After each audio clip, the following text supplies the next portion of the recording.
There's a $1 trillion hike about to go down. Senate Democrats say they only need about 6 Republicans to back their vote on a clean debt limit hike on Friday. And this isn't just any minor debt limit hike. It would take us right through the next election in 2014. There is talk, in fact, that Senators Lindsey Graham of South Carolina and Mark Kirk of Illinois are okay with this clean deal with the promise of cuts later. Will Senator John McCAIN join them? He joins us right now. Will you, Senator?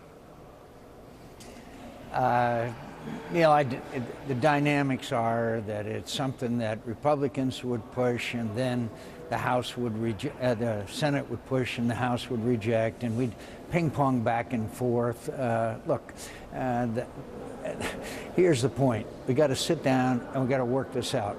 We know that sooner or later the debt limit will be increased, and the continuing resolution and funding of the government will continue. Sooner or later. Why not sooner? And the American people are sick and tired of this, and that's not why they sent us here. And we Republicans have to have a plan rather than the fool's errand of repealing Obamacare. We can't. We don't have the votes to do that. So you're saying that Ted Cruz's filibuster was essentially a fool's errand? Of course it was. Look, I can't tell you how hard I worked when Obamacare was there for 25 days to beat it. In 2012, I traveled this country saying, elect Mitt Romney, and we'll repeal and replace Obamacare. I fought as hard as I can. The people spoke. It would require 67 votes in the United States Senate to repeal Obamacare. It is not there. Well, so what about this effort then? I know you want to fight that good fight later, Senator, and that's what you always tell your colleagues. Save your arsenal for that.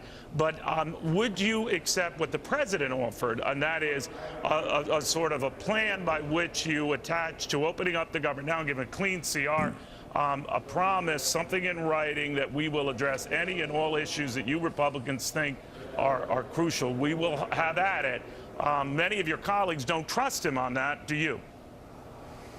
I don't particularly trust him, but that's the outlines of something that might be agreed to, but it would require Republicans and Democrats and the president sitting down and saying, okay, here's the deal.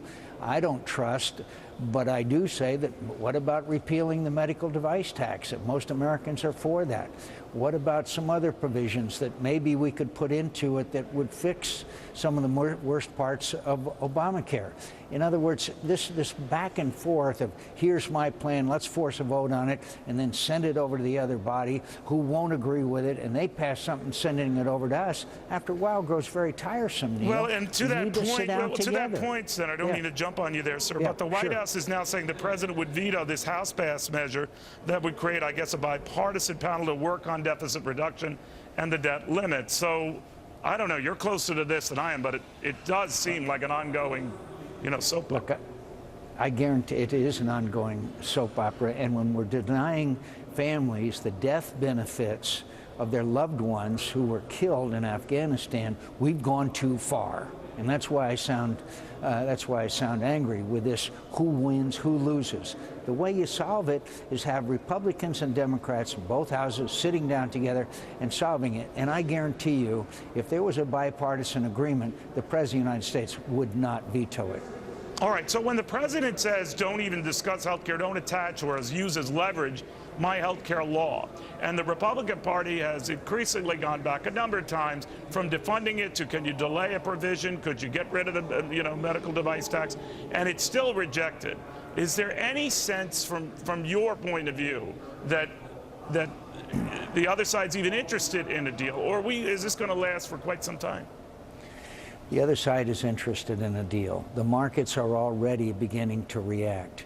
And I've been told by too many of my friends, and you know many too, they're up on Wall Street, that say the markets will react. And that, of course, remember when the House failed to enact TARP, and the next day the markets went down, they quickly reconvened and then passed it?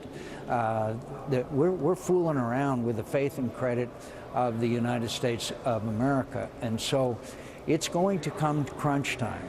And why do we have to wait till then when we know sooner or later we will keep the government functioning and we will raise the debt limit. And that's why I've had conversations. As soon as I get off of this program, I'm going to go have a meeting with some of my friends, and we're going to try to work through this. Who are those friends?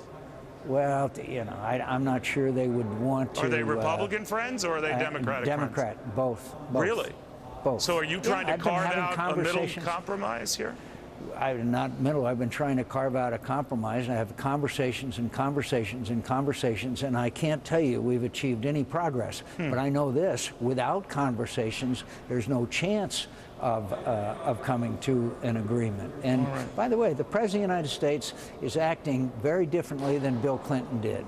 At least President Clinton sat down and negotiated, and I think he's making a terrific mistake by not doing that. Okay.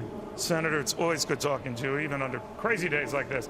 Senator John McCain in Washington. You heard him there. He is talking to some folks, some prominent Democratic senators, I would assume. What's he up to? We'll have more after this.